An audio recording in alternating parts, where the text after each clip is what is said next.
autoridades presentes, miembros de organizaciones y sindicatos. Hoy nos reunimos en un aula que no es solo un espacio físico, sino un testigo vivo de nuestra historia y cultura. Esta aula, enclavada en un edificio emblemático, guarda en sus paredes siglos de conocimiento, de esfuerzo y de sueños compartidos por quienes nos precedieron. Este aula es mucho más que un lugar de enseñanza, es un símbolo vivo de nuestra herencia cultural, un faro que ilumina el camino hacia un futuro donde la memoria y la cultura sigan siendo el alma que nos une. Cuidar este espacio es cuidar nuestra esencia, que cada uno de nosotros honre este legado con respeto, con entrega y con la certeza de que aquí se forja cultura, que nos define y nos enriquece. Hoy tenemos en esta mesa a Eduardo Sánchez Gatell, Francisco Ortega y tenemos también a Teresa Ortega. Eduardo Sánchez Gatell es un psicólogo, escritor y exdiputado español nacido en Valencia en 1955. A lo largo de su vida ha transitado desde la militancia antifranquista y la cercanía con el entorno de ETA en su juventud hasta una trayectoria política y profesional en instituciones democráticas. Licenciado en Psicología por la Universidad Autónoma de Madrid, Sánchez Gatell se especializó en psicología clínica y trabajó durante más de 40 años en el ámbito de la salud pública, particularmente en el Centro Municipal de Salud de San Fernando de Henares. Su enfoque se centró en la psicología comunitaria y la prevención en drogodependencias y salud mental. Por su parte, Francisco Ortega es un destacado nefrólogo español con una amplia trayectoria en el ámbito de la nefrología, especialmente en el trasplante renal y la calidad de vida de los pacientes trasplantados. Ha sido director de la Unidad de Gestión Clínica de Nefrología del Hospital Universitario Central de Asturias, donde lideró la creación de la Unidad de Investigación sobre Calidad de Vida relacionada con la salud, la primera de su tipo en un hospital español.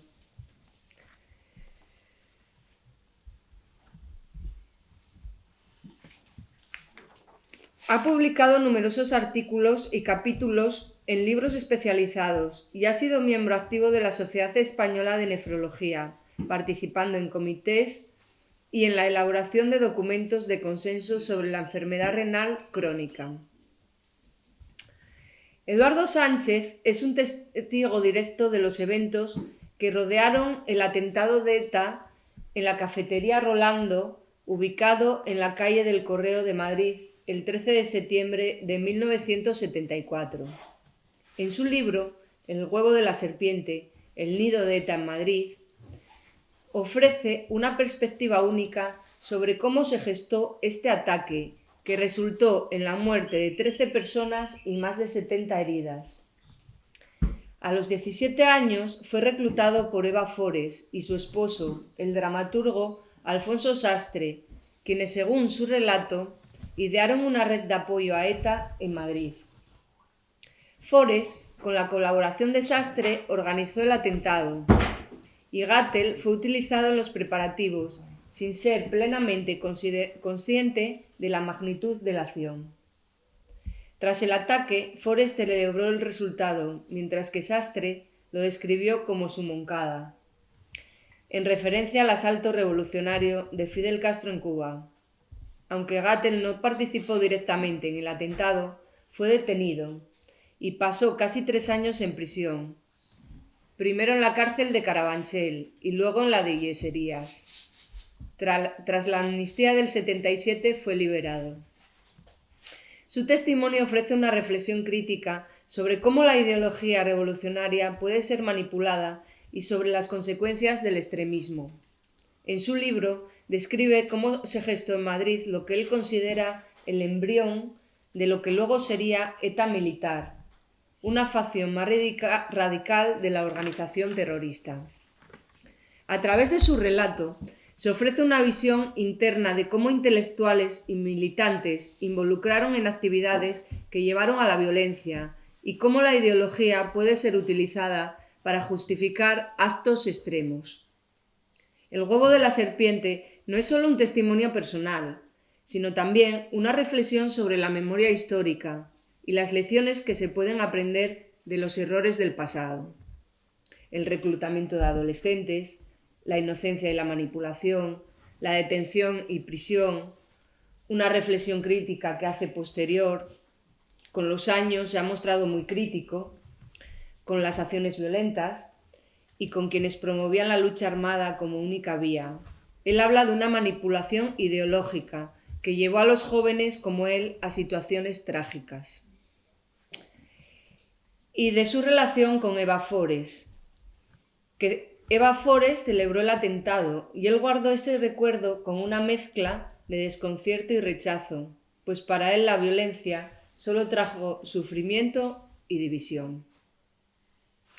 Estas anécdotas forman parte de sus memorias y entrevistas y ayudan a comprender el complejo entramado humano e ideológico detrás de ETA en aquellos años desde una perspectiva muy personal y crítica. Leer El huevo de la serpiente de ETA en Madrid es interesante por varias razones clave. La primera, porque tenemos un testimonio de primera mano. La segunda, nos ofrece una reflexión crítica sobre la violencia política. Nos explica el contexto histórico complejo de la época. Nos enseña esa perspectiva sobre la manipulación ideológica y tiene un valor literario y documental. Bueno, voy a pasarles la palabra a ellos, que son los que van a hablar. Paco, en primer lugar. Hay un problema y es que me has planchado lo que tenía que decir. Bueno, nada, entonces vamos a ver. Ha habido una tendencia en los últimos años de hablar que esto de la transición estaba todo apañado y que fue una época muy lisa, muy llana, muy sin problemas. Y eso no es verdad. O sea, el final del franquismo fue terrible y la transición, los comienzos ya fue muy tremenda, o sea, con una violencia extrema. Porque había muchos intereses en juego y no era fácil hacer la transición hacia un sistema democrático. Entonces, Eduardo es testigo de primera mano de uno de los actos más terribles, ¿no? Como ha contado Isabel, de eso, con 13 muertos, 50 y tantos heridos, todo con un afán que se trataba de desestabilizar. Era cuanto peor, mejor. Esa era la filosofía. Es decir, se estaba tímidamente, en aquel momento estaba todavía Franco vivo, o sea, se estaba viendo cierta apertura y entonces lo que querían era cortarlo de cuajo, implicar al Partido Comunista, que estos eran unos resentidos, los dos los habían echado, a Alfonso Sastre y a Eva Forés los habían echado del PC. Y entonces mezclaron todo y de hecho Simón Sánchez Montero pues fue,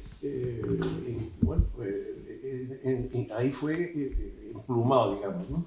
Entonces, por un lado, los intereses de esta gente de extrema, que yo conozco bien esta historia porque tengo una historia paralela como puede ser la de Eduardo. Yo, de familia comunista, mis padres eran comunistas, como eran los suyos, y claro, para nosotros, jóvenes, el PC era a la derecha, era de derecha. O sea, y entonces nosotros, pues más a la izquierda. Entonces, yo fui pues en el PCI y luego en el Partido del Trabajo, ¿no? Y luego en el Partido de los Trabajadores cuando nos unimos con la DRP.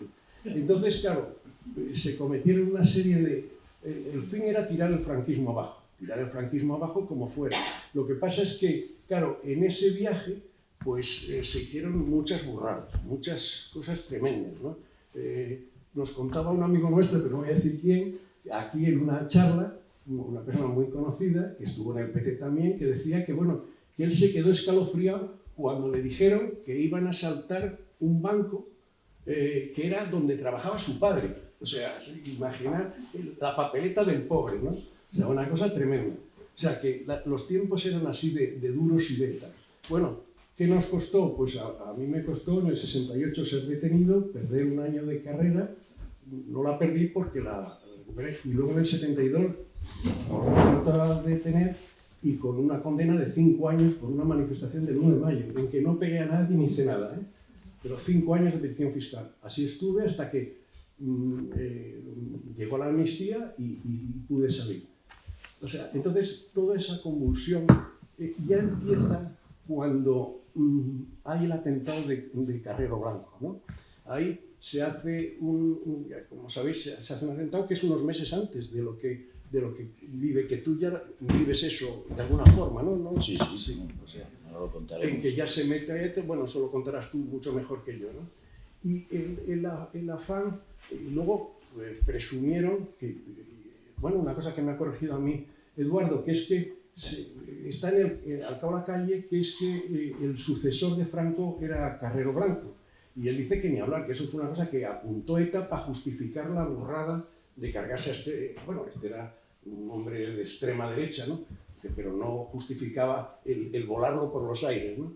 Y entonces, para justificar esa acción y matarlo, pues inventaron el rollo de que así habían cortado de cuajo la sucesión de Franco. No era así, o sea, Franco lo que quería dejar era a Juan Carlos, al rey. Entonces, esos son los prolegómenos de esto, en donde ya viene la ETA, se mezcla con esta gente y ya luego culminan en este segundo atentado, que ese ya no es a un preboste como era Luis Carrero Blanco, sino matando a 13 personas. Era porque era una cafetería que estaba al lado de la Dirección General de Seguridad. Entonces lo que querían era matar policías, o sea, para provocar todavía, era lo que se llama también acción-reacción. O sea, se hacía una burrada para que te contestaran y así escalar hacia la revolución. Y así se despertaba el pueblo. Esa era la filosofía. Bueno, yo no me quiero enrollar porque no soy ni mucho menos el protagonista. El protagonista es aquí el amigo Eduardo, que lo vivió en primera persona. Yo creo que el libro es ameno, se lee bien y es muy sentido, o sea, se ve vivido, ¿no? Y entonces, bueno, pues él os lo puede explicar mucho mejor que yo. Bueno, pues muchísimas gracias a Pablo y a Isabel por las presentaciones y a la asociación por darme la oportunidad de hablar en este sitio que me ha sorprendido como espacio físico, ¿no? De una belleza extraordinaria. Además de traerme 2 días que vengo a la Asturias fresquita, que en Madrid estamos a 37 grados el otro día y anoche mismo que tuve otra presentación precisamente en una agrupación socialista en Madrid, pues a las 11 de la noche estamos asfixiados tomando una cerveza en una plaza, ¿no? Y hoy pues estamos menos asfixiados, ¿verdad? Yo creo que eso ha sido un adelanto, ¿no? Y quería, bueno, he hecho muchas presentaciones del libro ya, como me reprochaba el editor hace un rato, muchas. Y la verdad es que solamente las presentaciones del libro han ido siendo de gran interés en sí mismas, ¿no? Y también me van llevando a cambiar lo que digo y cómo lo presento, de contar más las anécdotas y las cosas en fin, la historia del libro, a ir a una reflexión también cada vez más sobre aquellos asuntos, ¿no? Y sobre asuntos que nos conciernen ahora, ¿no? Por ejemplo, ayer, con una diputada socialista, Rafi Romero, que quería señalar, y coincidimos contando estas cosas, en dónde están los riesgos de la violencia, ¿no? La violencia comienza ideológicamente y comienza precisamente mediante ciertas prácticas que no son las pistolas, que son otras prácticas, ¿no?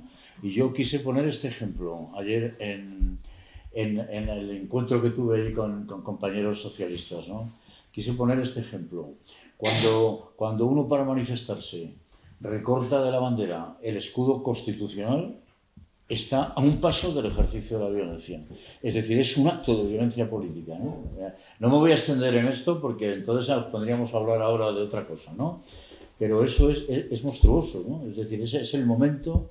Y entonces, claro, esta mujer nos señalaba el riesgo de que mañana, no una violencia organizada, como lo fue en los años 30, pero mañana, pues un grupo de jóvenes le peguen a un socialista que sale de la sede, a quemen un local, que ya ha habido alguna agresión, en fin, que estamos sufriendo un momento que conviene reflexionarlo desde esta perspectiva de la violencia, ¿no? Cómo se construye, cómo aparece la violencia política, cómo se justifica y cómo va escalando, ¿no? Como lo has dicho tú muy bien, ¿no? Bueno, y eso es una de las reflexiones que me gusta hacer. Pero me gusta más centrarme en la época, en la transición democrática, ¿verdad? En lo que ocurrió, ¿no? Y en los objetivos que tenía ETA en aquellos atentados, en todos, es decir, su acción política, su práctica política, ¿eh? Porque me gusta decirlo porque hay en mucha gente de izquierdas una idea, ¿no? De la idea de dos ETAs. Una ETA heroica, ¿verdad? El guerrero del antifaz, ¿no? Pero heroica, que lucha contra el franquismo, que se enfrenta, que era como otros, ¿no? Y sin embargo, y luego una ETA pues, que asesina en democracia, en fin, que nos coloca en la situación que nos lleva a los 1000 muertos casi, a los 800 y 900 muertos, que a lo largo de 30 años, ¿verdad?, ha asesinado a la banda, ¿no? Esa idea de las dos ETAs, que es una idea que hay que combatir por completo, ¿de acuerdo?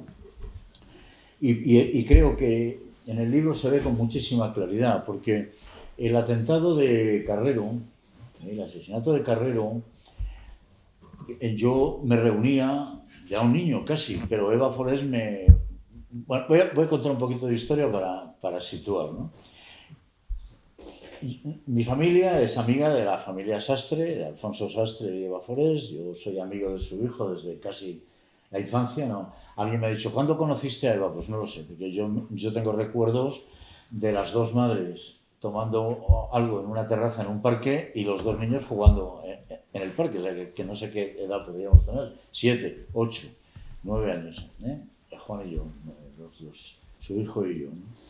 Y esta familia que se va metiendo finalmente en esta dinámica y que van malmetiendo con mis padres, ¿verdad? Porque mis padres eran cercanos al PC, no eran militantes, y como ha dicho muy bien Paco, que lo reflexionábamos antes en la comida, pues claro, si mis padres son del PC, ¿yo qué soy? Pues más rojo, ¿no? Hombre, podría ser facha, pero no, pues más rojo, ¿no? Esa escalada que tiene mucho de choque generacional, tuvo mucho de choque generacional. Vosotros, 40 años de franquismo, vosotros lo habéis aguantado, vamos, si fuera por mí, vamos, yo me los cargo en 10 minutos, ¿no? Esta era la actitud, ¿no? Y entonces, pues, claro, un verano del 73, yo empecé a hacer pintadas y cosas antes, en el proceso de Burgos, en el 70, pues esas cosas, ¿no? Muchos de los que estamos aquí, supongo, ¿no? De los que peinamos canas, claro, de otros que ya ni se peinan, pero bueno. Y entonces, un verano, regreso de vacaciones, en aquella época tremenda en la que, claro, no podíamos hablar por teléfono, ¿eh? En verano con los amigos o con la novia, ¿no? Tenías una novia y estabas un mes entero sin hablar con ella. Ella se había ido con sus padres a su pueblo, nosotros a otro, ¿no? Y a la vuelta, pues yo quería ver a Juan, que era mi amigo del alma y tal. Fui a casa de Eva y Eva me dice, bueno, Juan está en Cuba, se ha ido a estudiar medicina. Ellos eran gente muy importante a nivel internacional, eran amigos de Fidel, de Jean-Paul Sartre, en fin, de quien quieras, ¿no? Y el hijo lo mandan a estudiar medicina a Cuba, ¿no? O sea, lo sacan de la acción justo cuando la acción iba a empezar. Es curioso porque en la misma conversación, yo tenía 18 años recién cumplidos, en la misma conversación, después de decirme Juan se va a ir, la revolución necesita cuadros, Juan se va a formar como un cuadro de la revolución, a todos nos suenan estas cosas, ¿no? Y en la misma conversación, 10 minutos después, pues me dice que yo estoy llamado a encabezar unos comandos que iban a luchar y a empezar la revolución, ¿no? Claro, yo lo pienso después, digo, joder, a Juan le tocó cuadro y a mí me tocó carne de cañón, claro, me tocó, ¿verdad? Salí de su casa con una pistola, ¿eh? Que ya me dio para que fuera aprendiendo a desmontarla, montarla, no sé cuántas cosas y tal. Salí de su casa con una pistola, ¿eh? Y muy pocos días después me presentó a Argala, que Argala es el etarra que mató a Carrero, es decir, físicamente, vamos, que pulsó, como recordáis todos, me imagino, que pulsó el pulsador, ¿no? que hizo el contacto para volar a Carrero. Y bueno, me encontré, Argala era un tío bastante presentable, una persona sabia, una persona que había leído, y yo me reunía mucho con Argala y con Eva porque llegamos a leer gran parte del primer tomo del Capital. Leíamos, después comentábamos, una especie de seminario, ¿no? Yo a mí la primera sorpresa, yo conocí a Argala el día del golpe de Chile del año 73, el mismo día. Llegué a casa de Eva, estaban las noticias por la radio y allí estaba Argala, que me presentó como un compañero vasco, haciendo así, bueno, que ya sabías que era de ETA, ¿no? Sabías. Y me sorprendió que Argala, este héroe que todavía algunos tienen biografías hechas sobre él, Merche Izpurúa, la que es portavoz ahora de Bildu en el Congreso y tal, este individuo celebraba la caída de Allende. Estaba feliz. ¿Por qué la celebraba? Porque morían las expectativas de una vía democrática y pacífica al socialismo. La muerte de Allende es verdad que nos afectó mucho a muchos jóvenes, mucha gente de la extrema izquierda de la época, decimos, yo lo digo, la muerte de Allende fue, en fin, el golpe de Chile fue la demostración de que aquella vía no iba a ningún lado y que había que tomar las armas, en definitiva, ¿no? Y después pues participé en muchas conversaciones con Alfonso, con Eva y con Argala, y la idea pues de lo que fuera, no sé, yo no sabía que iban a matar a Carrero, ya lo estaban preparando, pero era conseguir que se frenara una posibilidad que ellos sospechaban que podía ocurrir, se frenara la posibilidad de que hubiera una transición no violenta. Pensaban en aquel momento que estaría dirigida por el Partido Comunista, que era la presencia más clara de la oposición democrática, ¿no? Y eso lo tenían que evitar a toda costa. Es decir, el objetivo de los atentados de ETA no eran ni mucho menos matar a Carrero para facilitar una transición, como han dicho algunos. Pablo Iglesias lo decía hace unos meses, sino todo lo contrario. El objetivo de matar a Carrero era provocar una reacción del régimen, ¿verdad?, que impidiera precisamente, pues el régimen ya estaba en las últimas de alguna manera, ¿no?, que impidiera una transición, no se llamaba así ni nada, porque no era la transición aún, ¿no?, pero un cambio hacia la democracia burguesa, que calificaban de burguesa, ¿no?, etcétera, etcétera. Y entonces, pues, claro, matan a Carrero, pensadlo, porque todos tenemos aquí el recuerdo, o lo hemos leído, ¿no? Matan a Carrero y el régimen no reacciona como ellos esperaban. El régimen reacciona de manera mucho más calmada. De hecho, se ponen en contacto con el PC, recordamos la historia, el general Díaz Alegría, Tarancón, hablan con el Partido Comunista, llegan a hablar algún intermediario con el propio Santiago Carrillo, sabemos que no habéis sido vosotros, no os preocupéis, no va a haber una noche de los cuchillos largos. Que era lo que Alfonso, Eva y Argala buscaban, la noche de los cuchillos largos, una matanza en la izquierda, entre militantes de izquierda, que provocara una reacción popular, todas las teorías de, no sé si me seguís, sí, ¿no?, las teorías de acción-reacción, que no son. Entonces, ¿qué sucede? Que no pasa esto, no pasa, muere Carrero y esto no pasa. Bueno, el régimen se endureció, entró Arias. Arias era un asesino. Arias era el carnicero de Málaga, así se le llamaba. Y el régimen se endureció. No entró Suárez, estas películas. Entró Arias, lo primero que entró fue Arias, ¿no? Pero empezaron a pasar cosas, recordemos. Muere Puig Antich. Pero eso lo matan, no. Muere que asesinado por el régimen. Con una movilización estudiantil impresionante. Recuerdo las pintadas, las manifestaciones, los comandos, aquellos que llamábamos tal. Se produce en Portugal el 25 de abril, importantísimo. Se funda la UMD, ya hay tam-tams en los interrogatorios, que luego los contaré eso. A mí me preguntaban qué militares estaban con nosotros, ¿sabes? Porque pensaban que aquello tenía mucho más alcance, ¿no? Caen los coroneles griegos en junio. y España queda convertida en la última dictadura de Europa. ¿Vale? Se crea la Junta Democrática y Franco enferma en verano. Franco enferma, todo el mundo pensaba que Franco no iba a volver, que ya su enfermedad, el príncipe entonces ocupó ya la jefatura del Estado, pensábamos que eso era definitivo. El tío volvió, ¿no? Ahora se dicen memes, pero tantas bromas que se hacían con eso. Yo tenía un amigo que decía, Franco, inmortal no puede ser, pero es inmorible, ¿no? Porque no se moría nunca, ¿no? Entonces, ocurre todo eso. El régimen está muy débil. La debilidad del régimen es evidente. Y fijaos, para que no haya cosas heroicas a celebrar y dramas a combatir, las mismas personas, los mismos sitios, Alfonso Sastre, Eva Forest, Argala, 9 meses después, meten una bomba en una cafetería a sabiendas, e engañan a la propia ETA, para decirles que aquí les cuentan una milonga, para provocar un atentado sangriento, brutal, que da origen después a muchas cosas, porque ETA se rompe, se forma ETA militar, lo que luego hemos conocido como la banda terrorista en democracia, ¿no? El objetivo era, a la desesperada ya, en el último momento, el objetivo era provocar esa reacción del régimen. Y el atentado de la calle del Correo lo hace, lo organiza, lo dirige, señala el objetivo y es el cerebro Eva Forest. O sea, de eso ni la menor duda.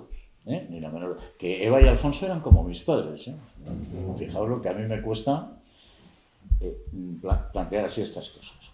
Claro, cuando se produce, Eva Forest me dice, va a haber un atentado, va a haber una acción, me dice, ¿cómo se llama? Va a haber una acción este fin de semana, va a ser mejor que lo de Carrero, y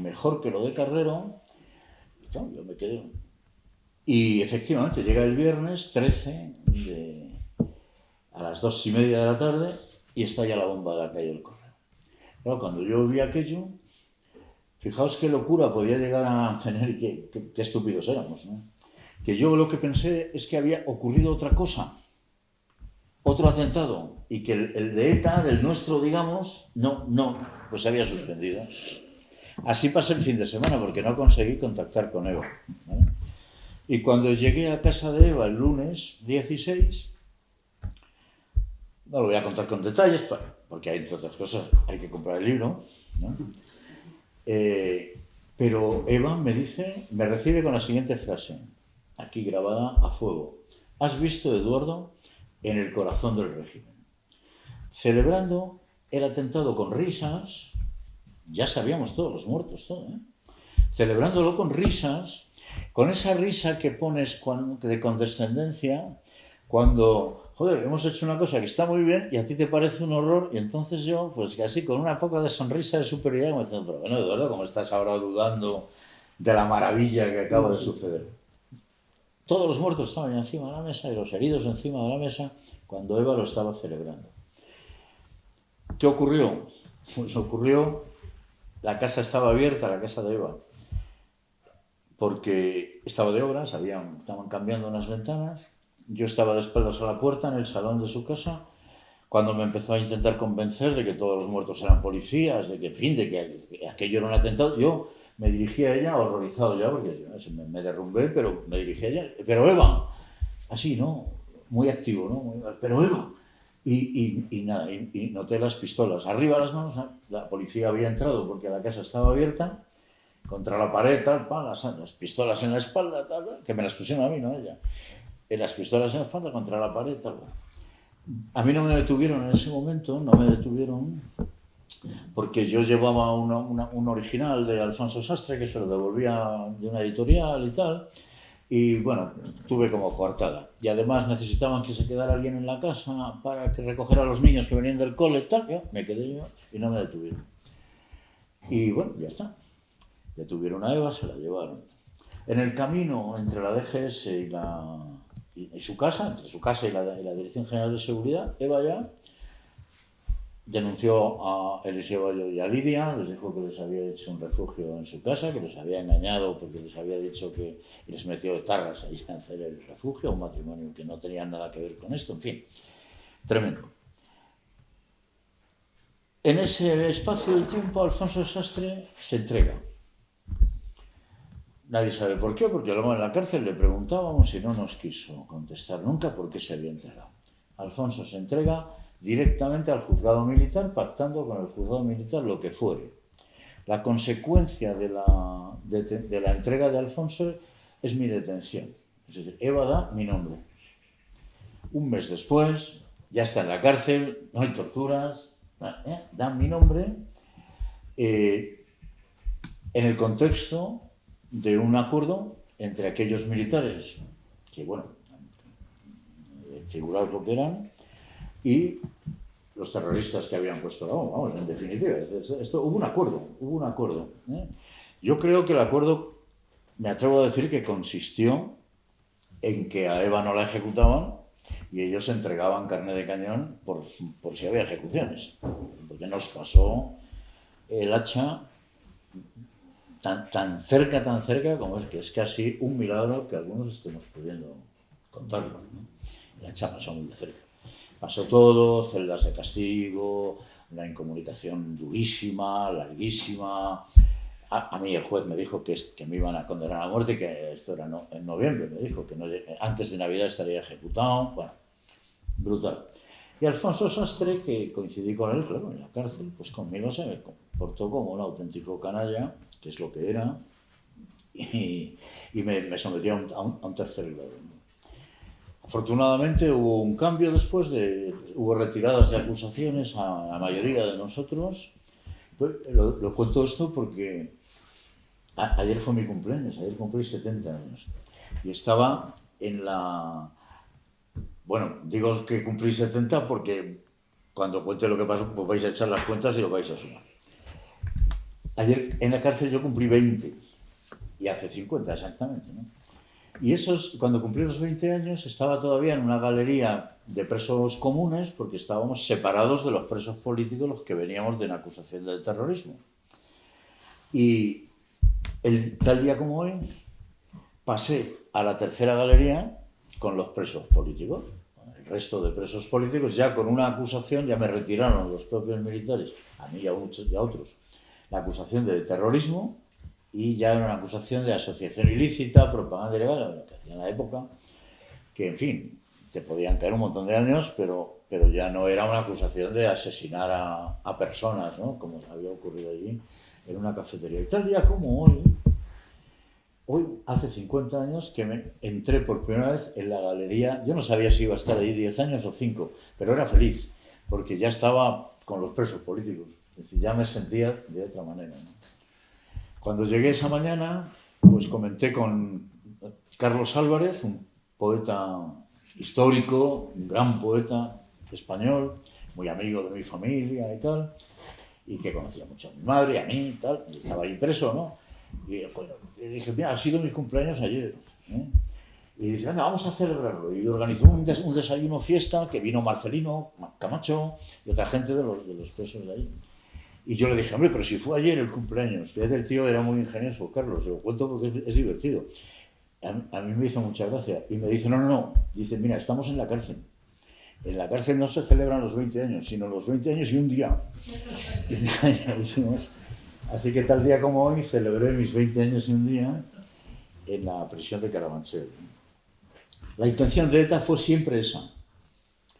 Provocar, frustrar la transición. El momento de mayores asesinatos, de más cantidad de crímenes de ETA fue el año 80 y el año 81, los famosos años de plomo.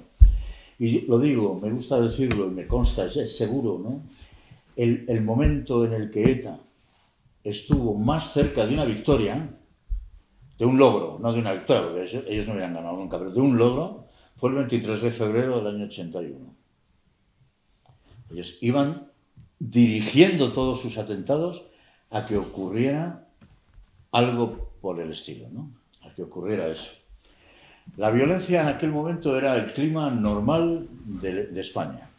España era un espacio violento por el franquismo en primer lugar, violento porque ETA asesina durante toda la transición de manera muy significativa y durísima y con mucha presión. Y hubo un momento que había un muerto cada 3 días en nuestro país, no es poca cosa. Una transición llena de muertos, de huelgas, de luchas, ¿verdad? No sé si habéis visto la serie que ha hecho Nicolás Sartorius de 6 capítulos, todavía se puede ver porque están ahí almacenados en RTV Play.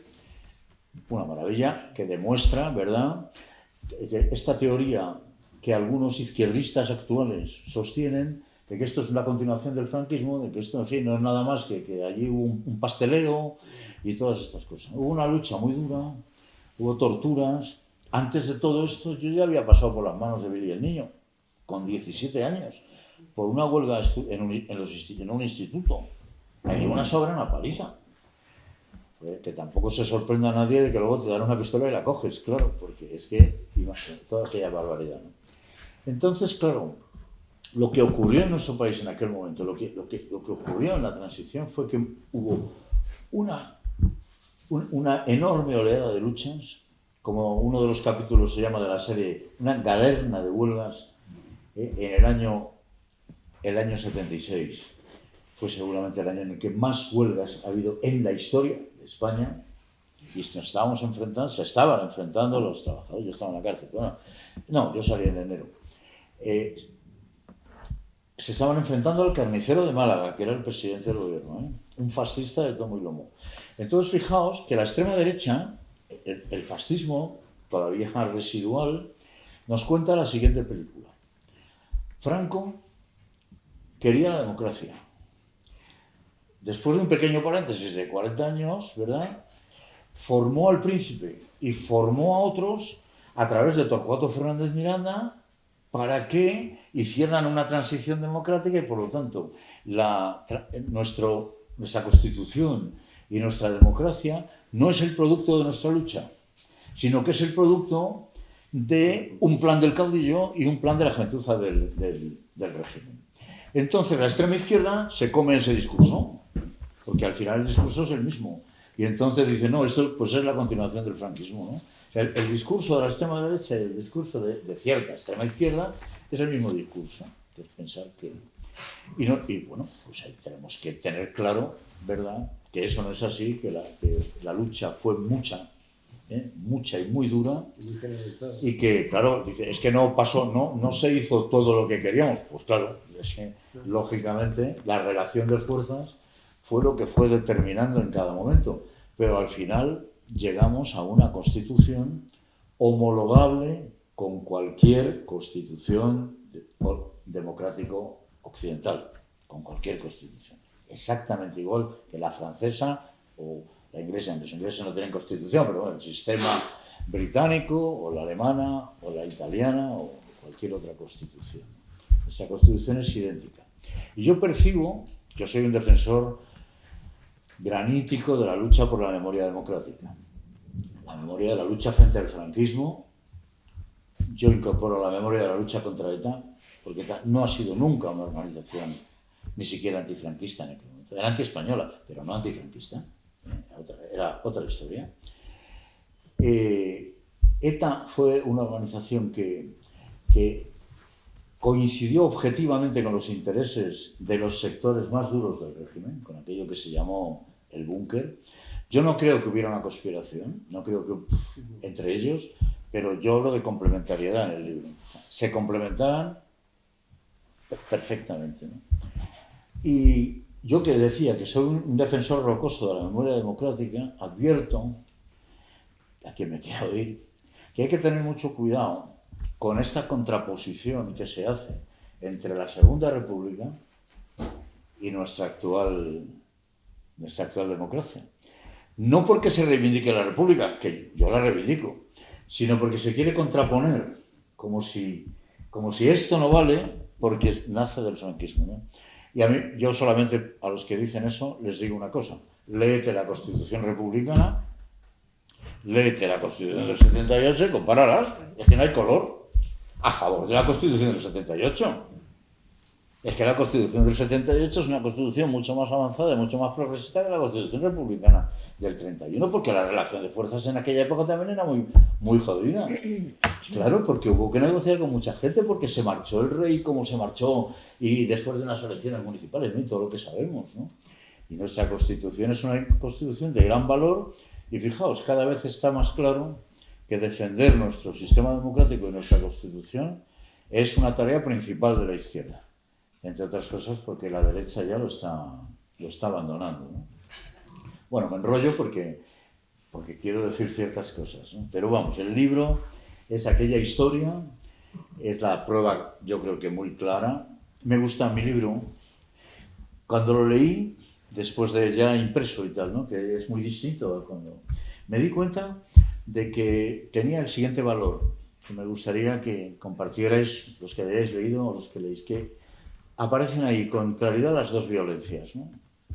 La barbarie franquista, las torturas, las histerias, tal, y la barbarie del terrorismo de ETA.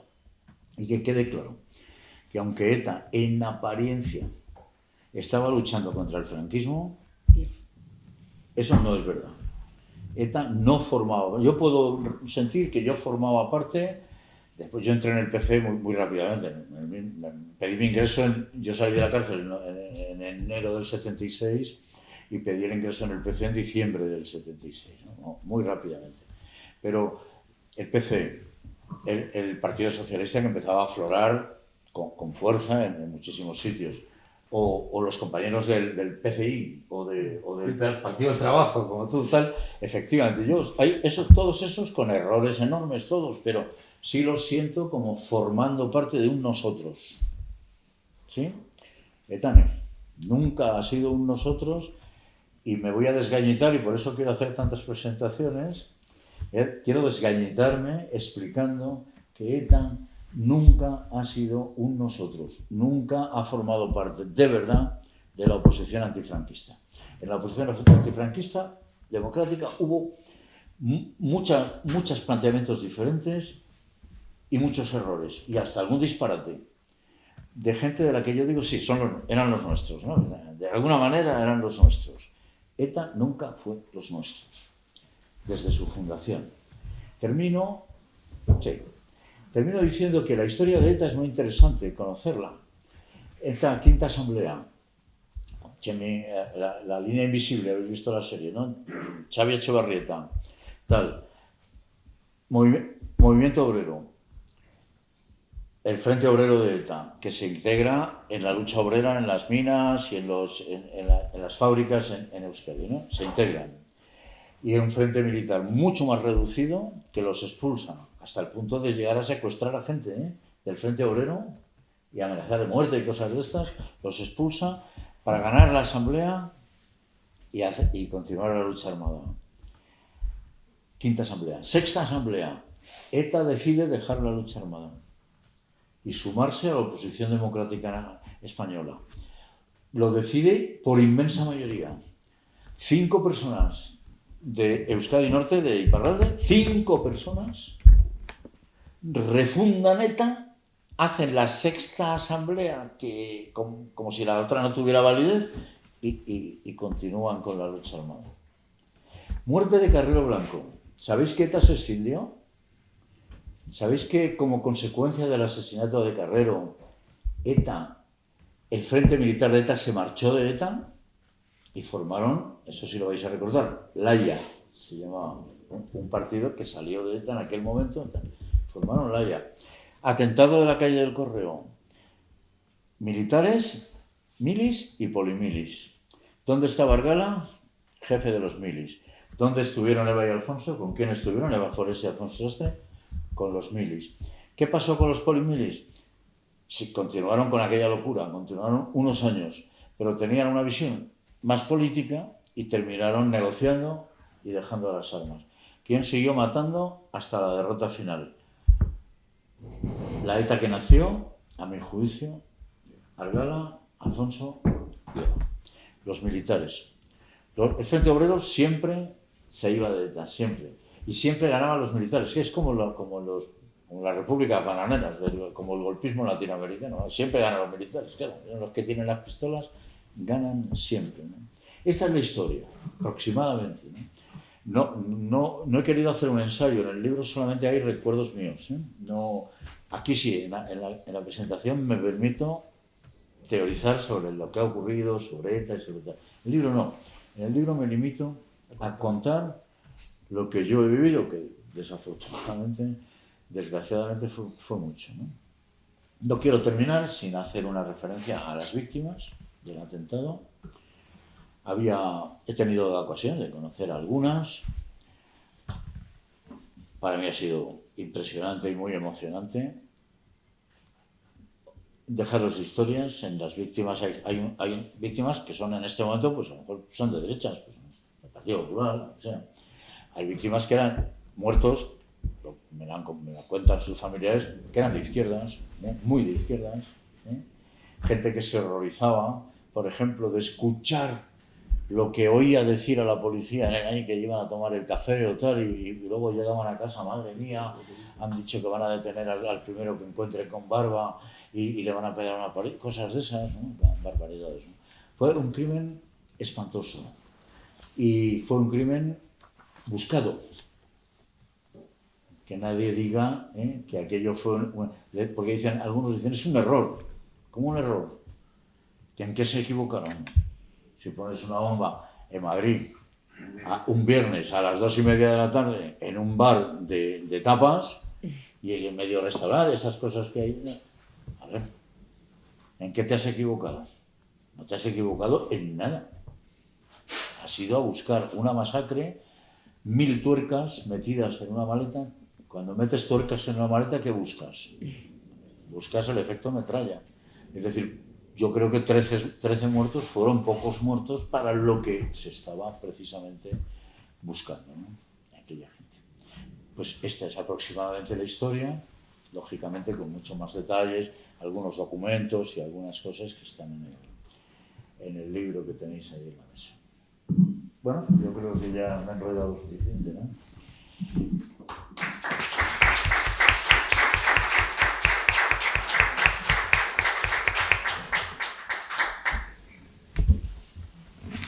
Si alguien quiere hacerte alguna pregunta. Sí, pero bueno, tú moderas, ¿no? Vale, sí.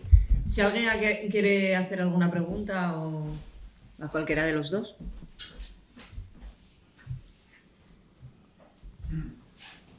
No habléis todos a la vez. Sí, no pensar que el día que llegaba Carrero era el día del juicio del Milur. Bueno, aquello fue tremendo porque no es solo eso, es que el teléfono de la casa donde Simón Sánchez Montero, el dirigente comunista, vivía, estaba escondido, lo dejan en la misma casa donde ellos están, tal, escrito en una caja de buscapinas. Es decir, bueno, eso yo podría contar todo lo que quisierais. Y hay toda una teoría, incluso esta ¿cómo se llama? Bueno, Manuel Cerdán o la periodista, bueno, que cuentan la historia de Carrero, que está asesinado por el propio régimen o por la CIA, estas había el FDI o la CIA en Estados Unidos. Carrero lo matan y digo, ¿cómo podía un comando pasearse por Madrid sin que lo detuviera la policía? Pues porque la policía no los manta, no sabían hacer otra cosa más que torturar. Argala estuvo en una excursión de mi instituto, que comenté yo, hay una excursión, me dijo, pues me apunto, dije que no, si yo ni voy, y se fue él. Y cuando salió la foto de Argala, después de matar a Carrero, bueno, todo el instituto diciendo, este no era tu amigo el que vino a la excursión, una excursión de las juventudes obreras cristianas, de gente de enseñanza media a las juventudes obreras cristianas, a boca de asno, para manos.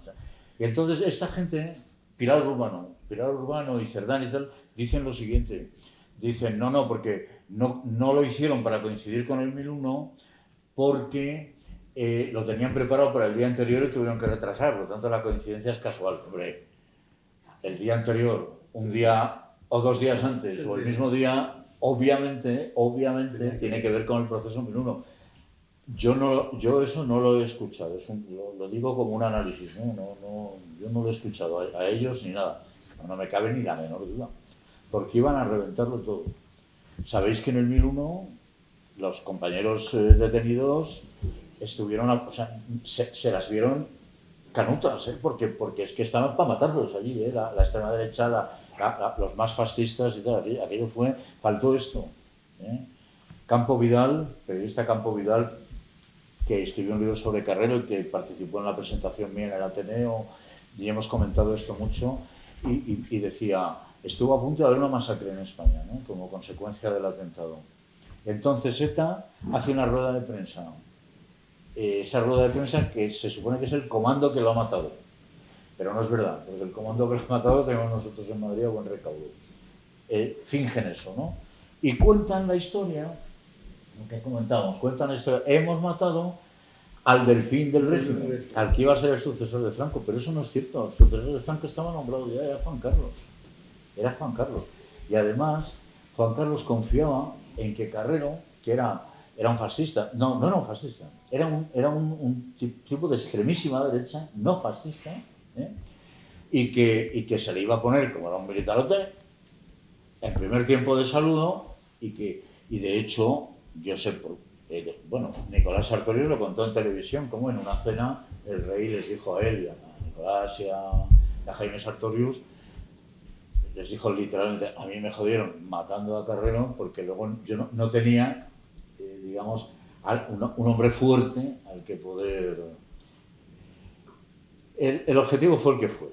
El objetivo lo vivimos muy cerca, unos años después, el 23 de febrero del 81. Ese era el objetivo desde el primer momento, desde el primer momento. Para eso nace ETA, para provocar una reacción que resultara impopular, para acorralar al pueblo de tal manera que solamente pudiera confiar en los armados, ya, porque el PC ya no valía para nada, porque una enorme represión hubiera acabado, imaginaos, con comisiones obreras, que era el verdadero enemigo, a quien odiaban era principalmente a comisiones obreras, ese era el verdadero enemigo. Entonces comisiones obreras, claro, es gente que está en las fábricas o en los tajos, están trabajando a flor de piel, la policía los conoce, es decir, los pueden detener en cualquier momento, ¿no? Provocar esa gran catástrofe, esa gran masacre, y sobre eso ya, digamos, conseguir que los armados fueran los únicos en los que el pueblo, era una locura también pensar eso, pero esa era la teoría. Es verdad, se me ha olvidado decirlo, pero cierto que lo del 1001 era, vamos... Mira cómo llueve. Está diluviando, ¿lo ves? ¡Hostia! Está lloviendo a manos. Va a caer ahora el diluvio, que lleva 2 días intentando llenarnos.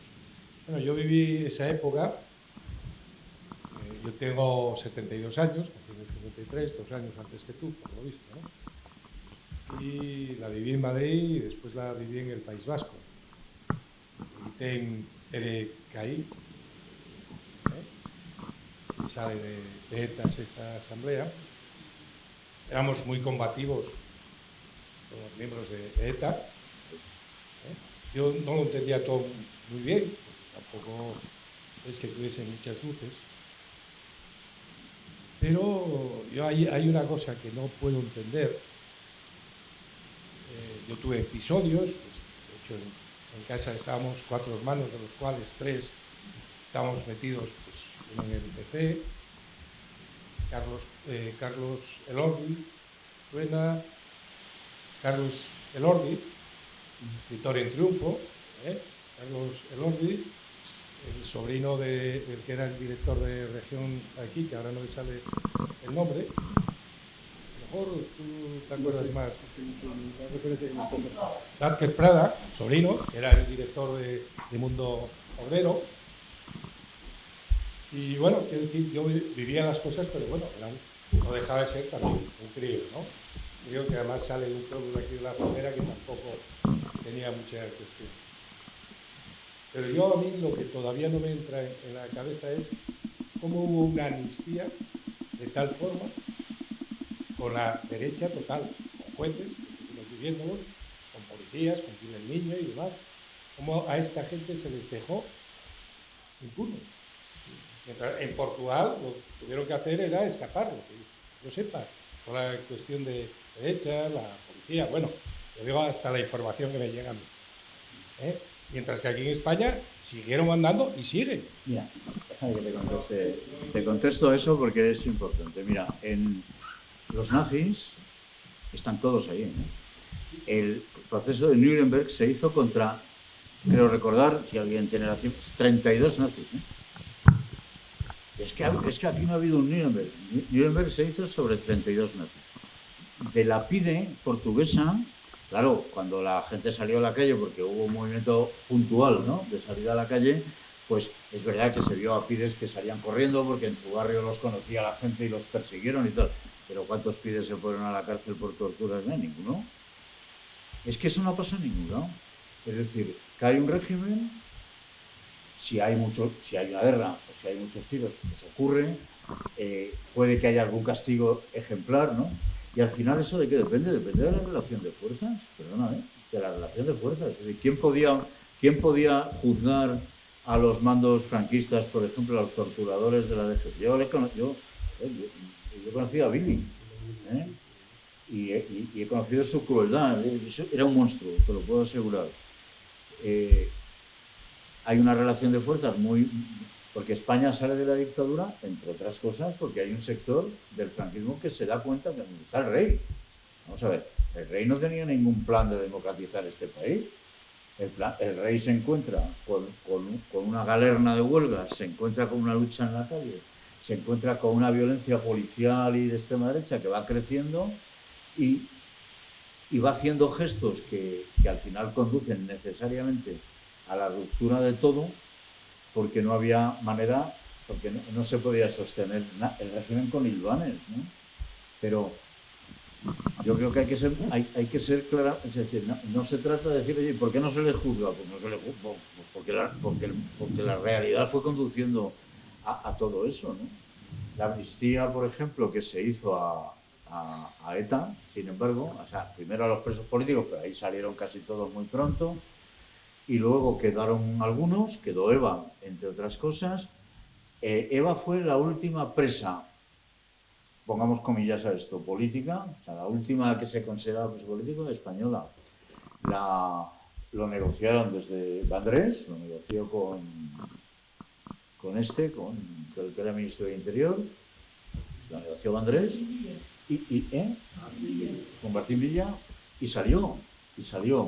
Y entonces en estas presentaciones donde había mucho que también han reprochado, ¿y por qué sale una terrorista que ha asesinado a 13 personas? Pues mira, se hizo un borrón y cuenta nueva. Si Eva hubiera tenido que cumplir condena, ¿por qué no hubo juicio? Pues no hubo juicio porque las pruebas recogidas mediante torturas, mediante allanamientos de morada, no tendrían validez en ningún país democrático del mundo. Porque si juzgan entonces al terrorista, tienen que juzgar al que le pegó después, al que le torturó. Porque, en fin, se hubiera entrado en una dinámica de muertos en las calles, claro. Yo esto se lo digo a la gente más de derechas, ¿no? Que dice por qué Eva no fue condenada, y a la gente más de izquierdas que me dice por qué no fue condenado el niño. Pues porque ahí hubo un momento en el que se tuvo que hacer así, es que no había otra. O una guerra civil que ojo, hubiéramos perdido, ¿eh? Porque las armas las tenían ellos, ¿eh? O sea, ¿Esa otra? ¿eh? ¿Esa otra? Esa, ¿no? De las dos tesis que ponías tú, yo quise para mí se veía, bueno, no hay nada por ahí, no sé qué. En un artículo hace años decía que todo lo que habíamos hecho algo en la calle, yo como estudiante pues sí que lo mío, estaba la mina, habrá hecho lo suyo, ¿no? Que no había sido nada, que todo eso ya estaba planificado, que pasase el rey, todo eso. Pero bueno, pensad una cosa que es importante. Generales no estoy seguro de ese nivel, pero vamos, comandantes del ejército nazi, todavía hay alguno vivo que está escribiendo artículos. ¿Cuánta gente de Petén fue detenida, procesada, fusilada o lo que sea en Francia? poquísimos. Cuando se produce la liberación, sí, claro, se entra en su casa y le pegan un tiro, claro, porque estaba en la guerra mundial. Mira, todas las dictaduras fascistas, o las que sean, ¿no? Lo que se llama el fascismo, ¿no? Han caído en guerras. En España no hubo una guerra victoriosa que trajo a la democracia, en guerras que además han sido exteriores, es decir, que han sido con ejércitos norteamericanos, no sé qué, no sé cuántos. No fue la resistencia francesa la que liberó Francia, ¿eh? No fueron los partisanos italianos los que liberaron Italia. Es que nos contamos milongas y luego nos construimos otro mundo. ¿Y cuántos fascistas italianos fueron condenados? Condenados por Italia, ¿eh? Por ejemplo, en Francia, pues claro que entró mucha gente, cuando entró el ejército, cuando entraron los soviéticos, pues efectivamente arramblaron con los que pillaban ahí, que si eran chivatos, que si tal, que si cual, y hubo muertos y hubo fusilamientos. Pero a partir de que hay un Estado, ¿cuánta gente ha sido condenada en Francia por colaborar con el fascismo? Muy poca. Y en Alemania, poquísima. Fue Nuremberg, o sea, ejemplar, pero había muchos más nazis que Nuremberg, ¿eh? Muchos más. ¿Y cuántos pides en Portugal? En Portugal no hubo condenas. No hubo condenas contra la PIDE. Hubo un acuerdo nacional de democratizar el país, como en todas partes. Nuestra Mussolini murió, es que lo arrastraron por las calles de Roma. No, lo arrastraron por las calles de Roma porque el ejército norteamericano entró por el sur de Italia y conquistó el poder. Es que Franco murió en la cama, sí, claro, Franco murió en la cama, que es el mismo sitio donde hubiera muerto Mussolini si no hubiera sido el contexto de la Guerra Mundial, y el mismo sitio donde hubiera muerto Hitler si fuera del contexto de la Guerra Mundial. No nos acomplejemos tanto. Nosotros somos... Pero hay otra cosa que entonces dices, bueno, y si eran así la correlación de fuerzas, ¿por qué cedió el régimen y dejó la democracia? ¿O fue...? Porque la situación yo trabajé en el mejor hospital de España, en la Jiménez Díaz, era allí residente. Me pillan la segunda vez y me meten en la cárcel. Todos los MIR, que los había de derechas y tal, me taparon, o sea, dijeron que tenía hepatitis, ¿eh? Cuando vuelvo, me sale el juicio, me pedían 5 años por estar en una manifestación del 1 de mayo. Y entonces, yo aterrorizado, digo, verás tú, me cargo el MIR, estaba acabando, ¿no? Me voy a ver al gerente, un gran médico, pero muy de derechas, el médico de Franco, fue de los que atendió a Franco. Y cuando dice, pero ¿cómo tú, Ortega? Pero tú que estás con una petición de decir, ¿pero dónde hay que ir a declarar contra estos bestias? Esos eran los de derechas, es decir, el clima era irrespirable ya para ellos. O sea, la gente no aguantaba. O sea, otra cosa es los que daban la cara, que dar la cara y jugársela o hacer huelgas y tal, eso era otra cosa. Pero el ambiente era, o sea, estaba muerto, el registro estaba muerto. Y eso, claro, así entró que cuando entramos el PSOE, perdona, yo en el 82 estaban todos acojonados, pero no la de derechas. Era una cosa, es que primero no había nadie de derechas, prácticamente, eran todos de izquierda, ¿eh? Y segundo, yo me acuerdo de director aquí del provincial, eran todos, pero vamos, estaban acojonaditos.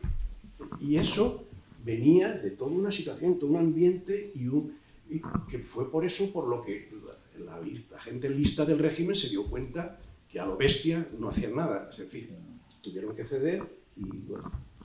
Cuando mucha gente recuerda aquello, porque luego hubo mucho antifranquista que nunca antifranqueó, ¿eh? Sí. Y todo el mundo recuerda, por ejemplo, me hace gracia en eso cuando dicen los grises. Yo he corrido delante de los grises.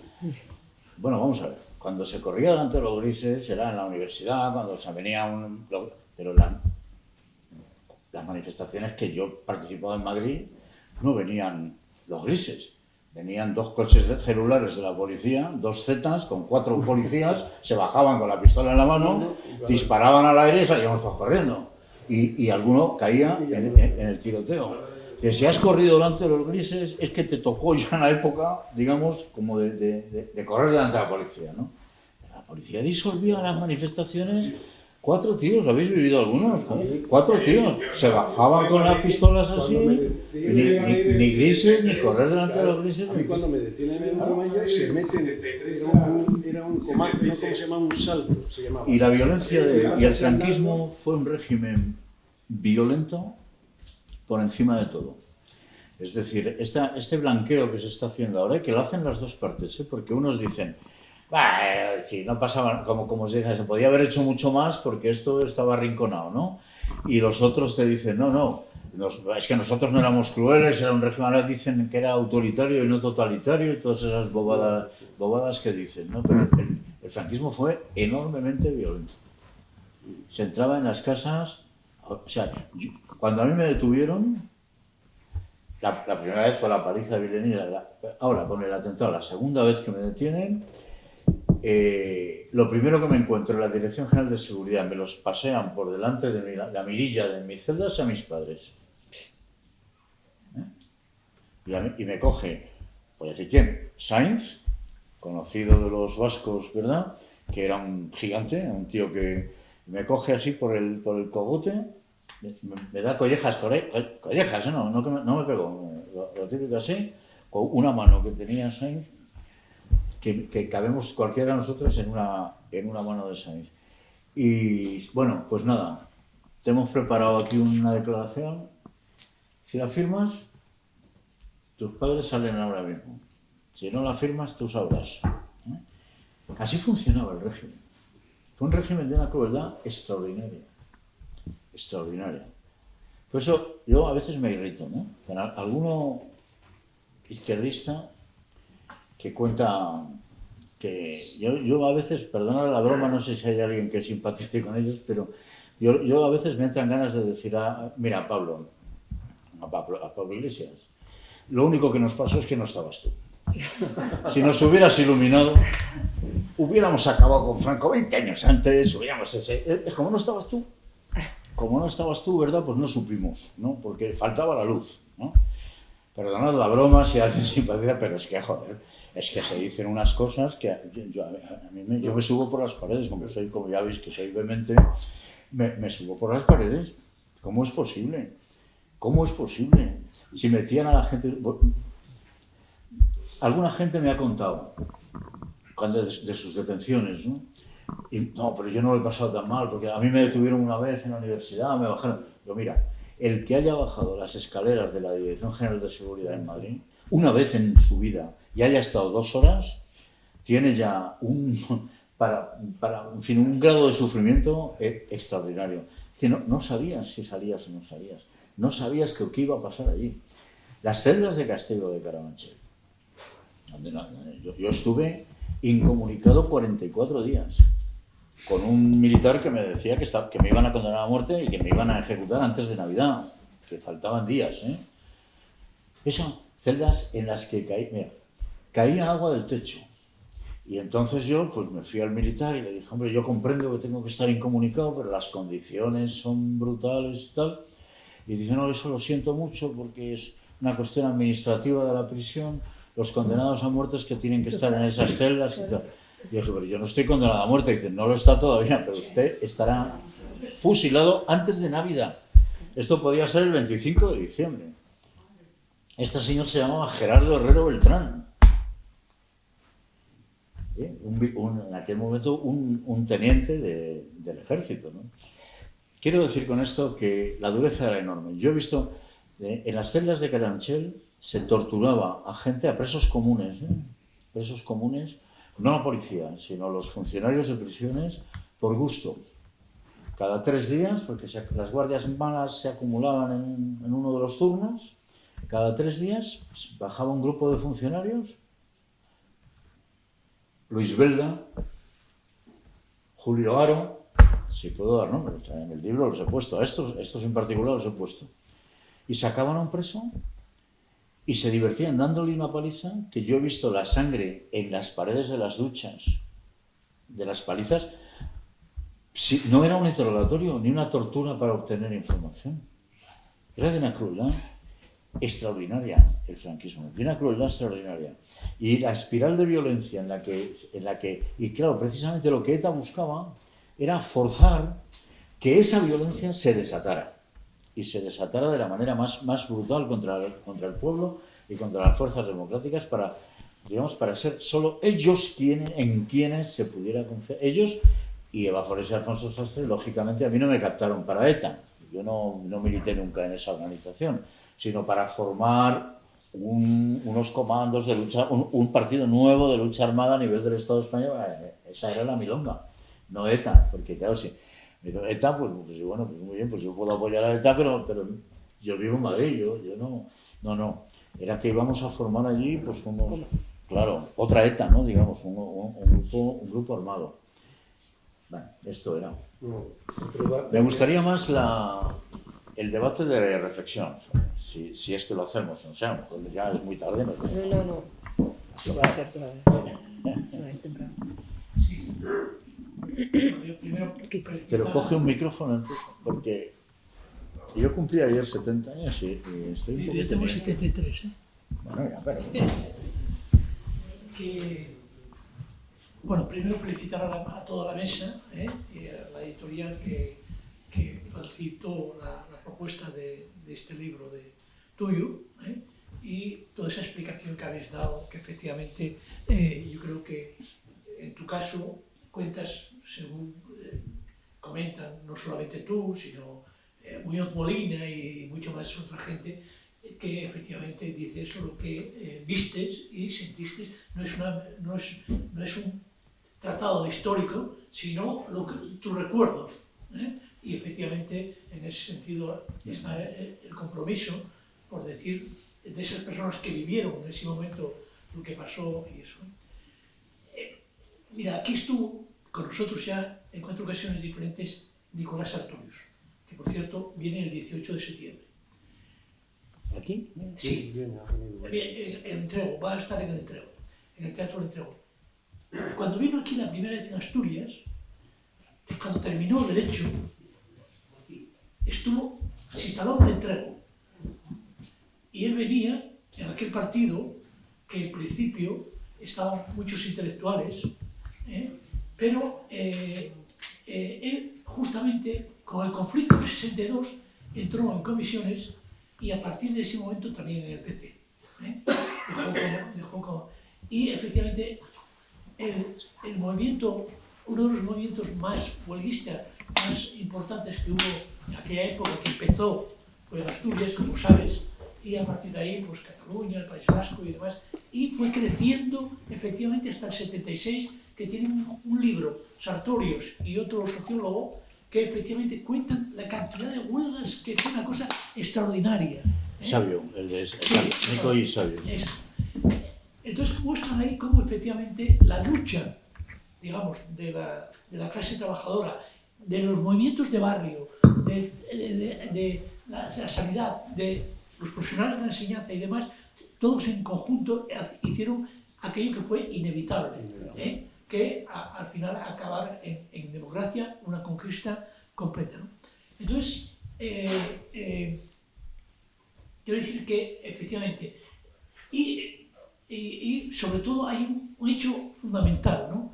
Que en aquellos momentos, como todo el mundo sabía, el partido más organizado y con más presencia pública y demás en todos los sitios era el Partido Comunista. Y efectivamente, en aquellos años tomó una decisión definitiva que era el Pacto por la Libertad, de la reconciliación nacional, que fue totalmente decisivo para conseguir la democracia.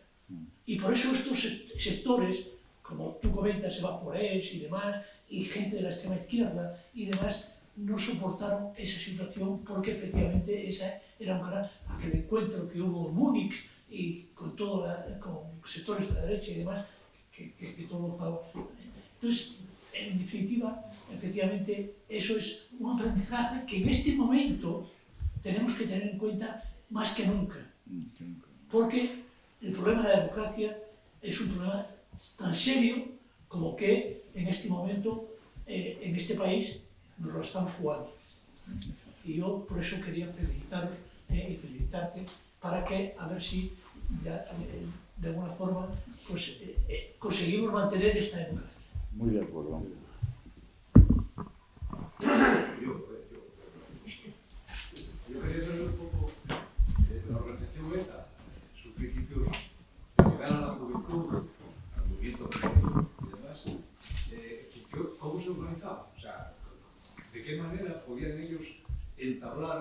amistad, la relación, porque dar un paso definitivo hacia la lucha armada no era fácil. ¿Cómo hacía? Yo sé que lo que sé, pero es que quiero decir, yo no soy un especialista en ETA, ni mucho menos, y además conozco, te voy a contestar en función de lo que conozco, que he leído de la historia de ETA, ¿no? Ya mi vivencia personal ya no sé cómo se analizaba. Pero Argala parece ser que después estuvo en ETA Sexta, había desconfianza hacia él, tal, lo mandaron a Madrid a que contactara con la izquierda madrileña. Se metió por Madrid y localizaron a Alfonso y a Eva, contactaron con ellos. Hay otras personas que me han dicho eso no es verdad. Ya ellos habían ido al País Vasco, vamos, habían subido a Francia a buscar el contacto con ETA o que estaban simpatizando.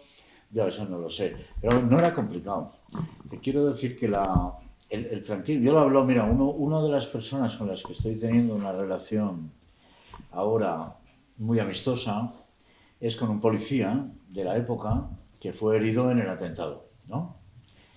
Y he tenido incluso, me he reunido con él y hasta le propuse, no sé si un día me dirá que sí o que no, pero de que escribiéramos una cosa juntos contra la violencia, ¿no? Pues la hemos conocido estando en uno de los lados de la violencia, pues escribir una cosa sobre eso, no lo sé. Pero me lo reconocía. La policía franquista era una policía, no me acuerdo qué término utilizó exactamente, o sea que la investigación policial se fundamentaba en el interrogatorio. Es decir, en aquel momento en la tortura. Entonces, a mí me llamaban en la universidad pues tirando panfletos. Entonces te cogían, te metían, te daban una paliza hasta que uno no podía más y decía, pues me los ha dado fulano. Y fulano le cogían, le daban una paliza tal, y cayó un aparato de propaganda. Pero quiero decir, no iban por ahí buscando ADN ni huellas dactilares, ¿eh? O sea, les daba lo mismo. Era a base de paliza y a base de... Entonces la gente se movía con cierta comodidad. Madrid, en aquella época, para ETA, también lo he sabido después, y aquí estuvo, hasta una reunión de toda la ejecutiva de ETA en Madrid, mientras preparaban el atentado de Carrero. Era un lugar de descanso. Es decir, en Madrid ellos estaban muy tensos porque ellos veían policías por todas partes. En Madrid hay mucho funcionario. Y entonces iba mucha gente con chaqueta y corbata. Entonces, me da un chacurra, ahí me da un chacurra, me da un chacurra. Y luego, mira, yo he conocer de poder hablar con ellos antes de la cárcel, luego ahí conocía más gente, pero no me relacioné mucho. Argala, que era el de Carrero, y a Wilson, que me lo presentó, estuve unos minutos. Era un tío, digamos, presentable, en el sentido que podía pasar por cualquiera de nosotros, estudiantes, cultos, que sabíamos de esto, de lo otro, que podíamos hablar de Marx, en aquella época éramos la hostia, de Lenin y lo que hiciera falta, ¿no? Era un tío en ese sentido, pero luego vino un comando, te ha contado en el libro, yo conocí a un comando que alguien, José Luis Martín, este asturiano que escribe por ahí, que dice unas cosas tremendas, me acusa de haber caricaturizado al comando. Pues no es una caricatura, es una descripción. O sea, esto eran unas acémilas, no eran unos personajes de novela, no eran chacal, ¿eh? Eran unas auténticas acémilas. Mira, los recogimos, Eva y yo, en Cibeles, en Correos, en el Palacio de Correos, que ahora es ayuntamiento, los recogimos. Cuando venían de Euskadi, venían con mochila. En la mochila llevaban las armas, pistolas, de las Firebar famosas, y una marieta, que era el arma que ETA estaba empezando a tener en ese momento como nueva, que la tenían solo los más de élite. Y llegábamos allí y Eva dice, bueno, vamos a hacer una cosa. Serían las 6 o las 5:30 de la tarde. Vamos a repartirnos en las casas donde vais a dormir. A mí me tocó el chapu, ahora contaré el chapu. Y entonces vamos a repartirnos y después quedamos todos para cenar y además las armas las entregáis porque Eva les prohibía ir con armas por Madrid porque es que tiraban de la pistola en cuanto veían una corbata. Claro, era una cosa tremenda. Entonces los tíos dicen, no, queremos ir al cine a ver una película porque en la película salía la Marieta. Y yo he estado, es vergonzoso, pero es así, he estado con Eva Forest y un comando de ETA formado por 3 personas, armados hasta los dientes y con una Marieta en una de las mochilas, viendo una película que se llamaba McHugh, Detective Implacable, porque era un detective implacable que llevaba la Marieta y disparaba, que volcaba coches con la Marieta y todo, era una cosa. Y los tíos ahí jaleando la Marieta. No voy a decir cómo porque me regaña Chema que imito a los vascos, pero era la hostia. Mira la hostia y tal. ¡Oh, cabrón, Dios! 33 balas en segundo y medio. Así en un cine de Madrid. Con Franco vivo. Si eran unas acémilas. Y entonces el Chapu era... Yo no sé si llegaba a ser humano, ¿eh? En el sentido ya evolutivo. Y yo lo metí en mi casa. Le dije a mis padres que metía en casa, que era un ajedrecista vasco, que yo jugaba al ajedrez, que venía a jugar un torneo en Madrid. Pues eso justificaba que nos íbamos todas las mañanas porque vinieron a construir refugios, lo que llaman ahora zulos, que no se llaman así, refugios. Y el tío, llegamos ahí a cenar con mis padres, que mis padres, que una gente, era una escritora reconocida. Bueno, y el chico ahí, mi madre callada, y mi padre, que siempre era un poco más formal que mi madre, dice, bueno, ¿y tú qué estudias y tal? El tío me hablaba, y en una comida familiar, mi hermana, mi hermano, y el Chapo. ¿Y tú qué estudias? Minas. Bueno, un personaje siniestro. Después le pedía cubalires a mis padres. En aquella época no se tomaban cubalires en casa. En mi casa había coñac, pero cubata era una cosa muy rara. Era un personaje siniestro. Yo voy a contar una cosa. Había un mesón. Un día quiso salir a cenar y fuimos a un mesón en mi barrio que se llama el Mesón del Pisco Labis, en el que los platos tenían nombres de palabrotas. Es decir, que tú podías pedir un hijo puta a la plancha, un cabrón en salsa verde, cosas así. Una chorrada. Llega el camarero, chapulló, y él iba muy así, porque además presumían de dinero, ¿sabes?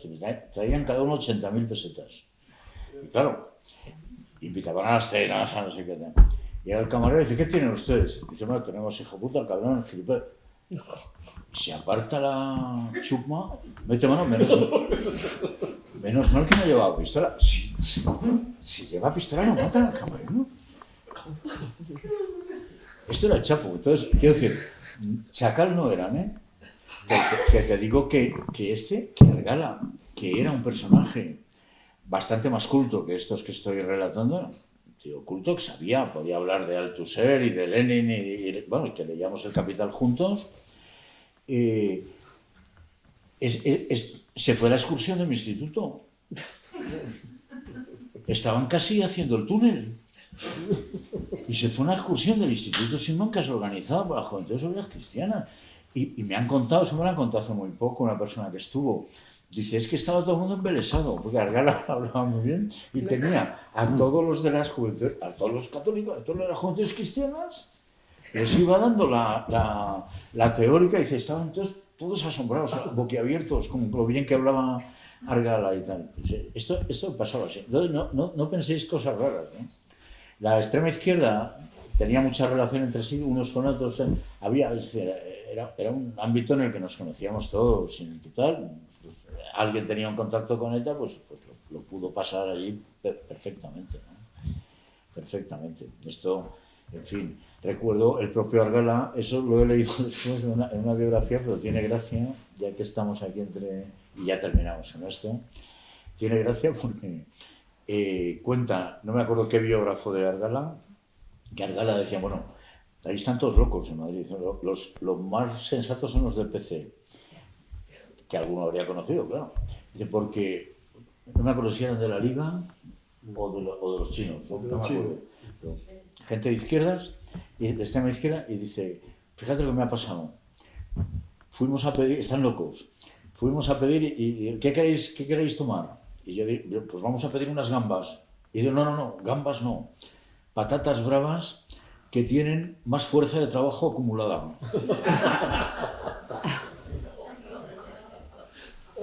Claro. O sea, quiero decir que no estamos hablando de gente fina, ni mucho menos. Y además, como la clandestinidad era relativa también, porque ya os digo, la policía, pues, si te pillaban sí, pero si no, pues, quiero decir, no te seguían, ¿eh? Era muy difícil que ocurriera un seguimiento policial o cosas así, ¿no? O por lo menos a los que éramos cualquiera, ¿no? Los institutos. Oye, pues no sé, yo creo que... Ah, sí, perdón. Hay que coger el micrófono. O elevar mucho la voz o coger el micro. Bueno, sí, yo también como Kiko, pues eso, agradeceros llevar el túnel del pasado que hemos atravesado y que, bueno, nos traen a todos muchos recuerdos, ¿no? Porque también en aquel momento yo estaba en Madrid también y bueno, lo que sí recuerdo era lo típico, una familia de 8 y todos, bueno, de buena familia y todos rojos menos mi hermano el oso que era del PC. Todos los demás, por supuesto, obviamente, pues a la izquierda. Y yo me acuerdo que ir con mi hermano, el que me sigue a mí en el metro y decir: Willy, yo creo que del PT somos tú y yo y 2 más, pero no se lo digas a nadie. Bueno, era otro mundo, ¿no? Entonces, lo que yo te quería preguntar un poco, creo que esta es una contribución importante a recordar y a poner en contexto temas que en el fondo son muy serios, ¿no? Porque, bueno, estamos hablando de en qué medida se justifica la violencia, en qué medida no.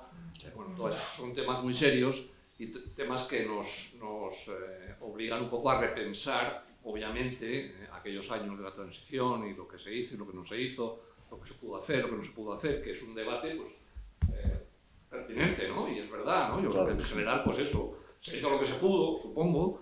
Otra cosa es si a lo largo de los 40 años que hemos vivido en democracia podíamos haber afirmado más o no, pero bueno, ya son matices. En aquel momento está claro que la transición se hizo como se pudo hacer, ¿no? Empujando y los otros muy acojonados, porque es verdad, los listos del otro lado, pues acojonados y decir, hostia, sí, tenemos que hacer algo porque si no, esto no... Claro, es que no si me permites un paréntesis, se llama la transición, uno de los errores es hablar de la transición como si fuera un episodio.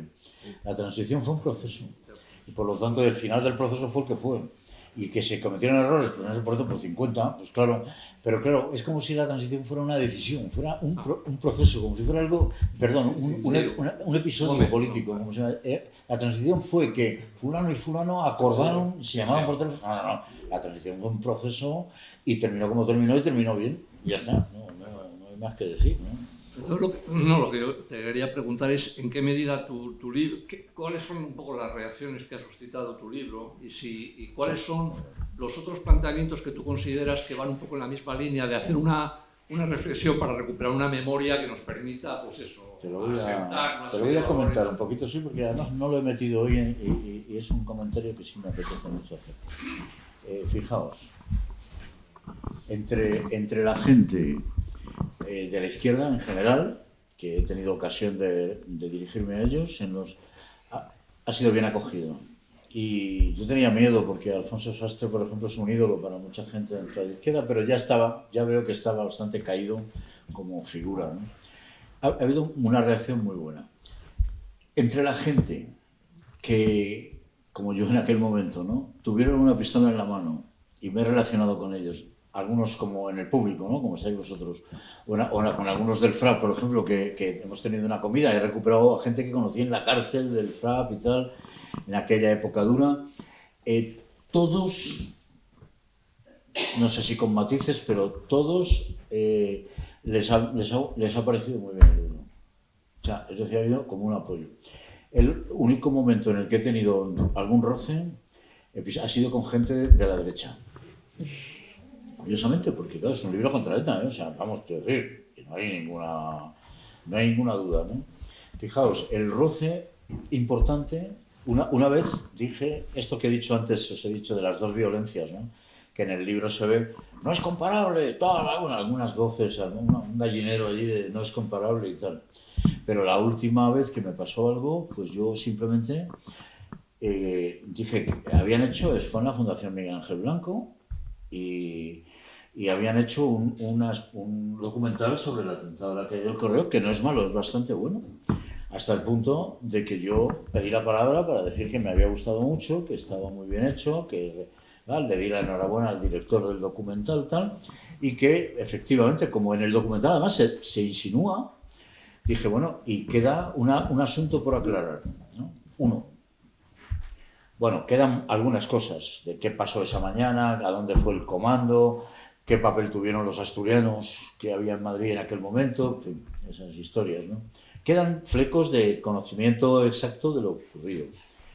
Pero bueno, yo he intentado hablar con el comando, con los que pusieron la bomba, he intentado hablar en el sentido de que a través del memorial de víctimas, de tener una entrevista, tal, no quisieron hablar, natural, tal, y no sé a qué venía todo esto. Sí, a la que te interpeló, no sé qué te hago, ¿no? Sí, y entonces dije, que también lo he comentado aquí, queda por saber cuál fue el acuerdo al que llegaron Alfonso Sastre y Eva Forés con los militares. Se lió parda, pero parda, ¿eh? Aquí lo que tiene que Pedro Sánchez decir por qué está mandando a los presos a casa y tal, porque claro, cuando un gobierno manda, acerca a los presos y tal, y no se me ocurre otra cosa, me querían sacar por otra puerta, que decir, ¿te refieres a Aznar? Sí, no. Ya, ¿para qué quieres más? Como no me muerdo la lengua, pues pasó eso. Pero hombre, vamos a ver, seamos serios, ¿eh? O sea, aquí ha habido negociación con ETA por parte de Felipe González, de Aznar y de Zapatero. En la última negociación en la que se vence a ETA, no ha habido ninguna concesión que no fuera la de armas por acercamiento, lo que sea, ¿no? Pero ninguna concesión en términos políticos, ninguna. El límite constitucional no se ha pasado nunca. El presidente español que más estuvo dispuesto a ceder ante ETA se llama José María Aznar. ¿Vale? Es que a veces, es que en este país la memoria, y hasta el punto de que reconocer a ETA como Movimiento Vasco de Liberación Nacional no es ningún lapsus linguae, ¿eh? Es reconocer, tener en cuenta que la ONU reconoce los llamados movimientos de liberación nacional. Eso podía tener consecuencias hasta internacionales, reconocerles como Movimiento Vasco de Liberación Nacional. Estaba dispuesto a lo que fuera para apuntarse el tanto del cese de ETA. Y estaba dispuesto, pasando por encima de las víctimas, como hubieran pasado, conocemos a la derecha española, ¿no? Hubiera pasado por encima de las víctimas sin el menor pudor. No hubiera habido memorial, como hay en este momento, no hubiera habido lo que los gobiernos socialistas y en parte también los del Partido Popular últimos, ¿no?, han facilitado con el tema de víctimas. No existía nada de eso. Aznar estuvo dispuesto a hacer lo que hiciera falta, a conceder lo que hiciera falta. Y además, sí, tiene declaraciones en las que lo dice, ¿eh? Se pueden extraer de la hemeroteca. Ha sido el presidente que más ha estado dispuesto a ceder ante ETA. Eso hay que decirlo también con valentía. Bueno, sí, tampoco es un reproche. Aquí cada uno hemos hecho lo que hemos podido a ver si acabábamos con la banda. Bueno, pues ya está, te lo pasamos. Pero claro, lo que no puede ser es que hemos tenido dos presidentes cómplices del terrorismo, acusados de complicidad con el terrorismo, uno Zapatero y otro Pedro Sánchez, acusados de complicidad con el terrorismo, así con todas las letras, insultando. ¿Claro? Cuando, además has sido tú, ¿no?, el que ha hecho más concesiones, el que ha acercado más presos, el que ha... Y nosotros, yo soy del Partido Socialista, nos comemos hasta cuando un etarra cumple la condena y sale. Y tienes un escándalo nacional porque ha cumplido la condena, como pasó con aquel en tiempos de Zapatero y toda aquella historia, ¿no? Que hubo que inventarse una condena para que siguiera en la cárcel, ¿no? No me acuerdo cómo se llama. La doctrina Parot, ¿no? Sí. Claro. Entonces, vamos a ver. No se pueden sumar, o sea, sí, hay una cosa que me gusta decir, o sea, un reproche que yo tengo hacia el Partido Popular, tengo mucho, pero este es importantísimo. Yo siento que nos han hurtado la posibilidad de que la victoria sobre ETA fuera una celebración nacional, es decir, de que todos hubiéramos podido celebrar la victoria sobre ETA. Y precisamente como esa victoria se produjo bajo un gobierno socialista, que estaba dispuesto perfectamente a aceptar que era acumulativa y que había sido obra de todos, pero eso no quieren. Y entonces impidió, y ETA se termina entre insultos entre las fuerzas políticas, acusándose de complicidad, acusando a otros del Partido a otros de complicidad con ETA, ¿no? Eso es una barbaridad. En términos democráticos, es una barbaridad. Y no solo es una barbaridad, es la fina lámina que nos acerca a situaciones de violencia. Porque si yo le digo al pueblo que tú eres un cómplice del terrorismo, a lo mejor el pueblo te quiere matar. No el pueblo, sino 4 del pueblo te quieren matar. Ese es el problema que tenemos en España. Un problema de violencia. En este momento un problema que está ya muy cerca de convertirse en un problema de violencia. Por una derecha, en fin, ¿para qué voy a hablar? ¿No? Conocemos perfectamente. Salieron de Fraga y de 7 ministros franquistas.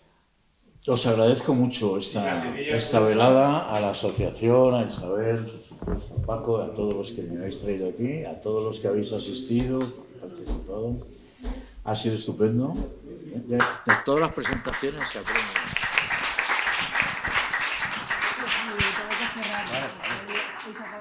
Claro. Sí. Bueno, yo quería comentar unas cosas. Queridos amigos y amigas, miembros, colaboradores y corazones latientes de este cauce cultural.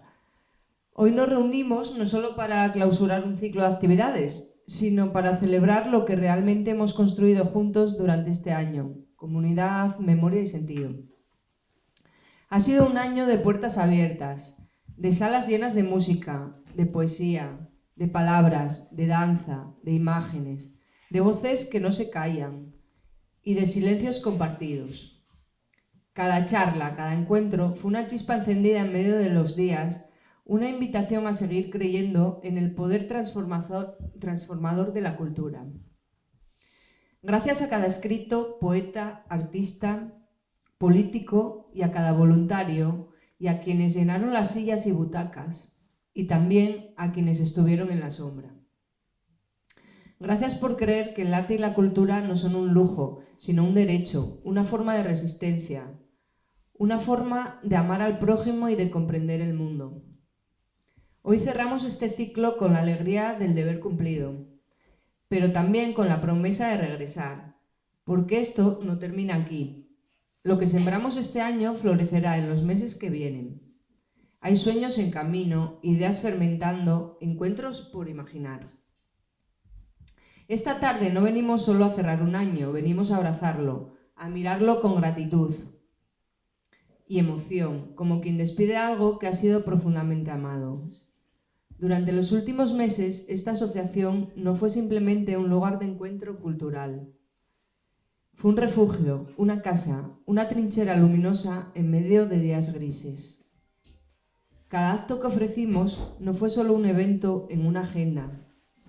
Fue una oportunidad para pensar, para sentir, para recordar que todavía hay cosas que nos conmueven, que nos duelen, que nos movilizan. Aquí hablamos de arte, de historia, de filosofía, de ciencia, de medicina, de política. Pero también hablamos de lo invisible, de la dignidad, del silencio, de lo que se hereda sin palabras. Muchos vinieron con dudas, se fueron con preguntas más profundas. Algunos entraron en silencio y salieron con el corazón latiendo fuerte. Otros llegaron solos y hoy tienen con quien compartir la emoción de un poema, la intensidad de una idea. Este año hubo momentos en los que el cansancio nos pesó, en los que todo parecía difícil, pero entonces volvían los jueves o viernes, con el público, con las personas a las que sus ojos brillaban después de una conferencia. Esta tarde, antes de apagar las luces, quiero nombrar lo que no siempre se ve, los equipos que prepararon cada acto con amor, los ponentes que regalaron su saber con generosidad, los voluntarios que llegaron antes que todos y se fueron los últimos, y también a todos vosotros y vosotras, que vinisteis de otros pueblos con frío, con lluvia, con calor, solo por amor a la cultura. porque vosotros sois la razón por la que esto exista. Sin público no hay acto, sin comunidad no hay cultura. Hoy más que clausurar queremos decir gracias. Gracias por hacer de cada acto un acto de amor. Nos vamos por un tiempo, pero no nos despedimos, porque la cultura, cuando es verdadera, no se clausura, se transforma, se queda, respira con nosotros. Gracias de verdad. Hasta pronto y que nunca dejemos de emocionarnos.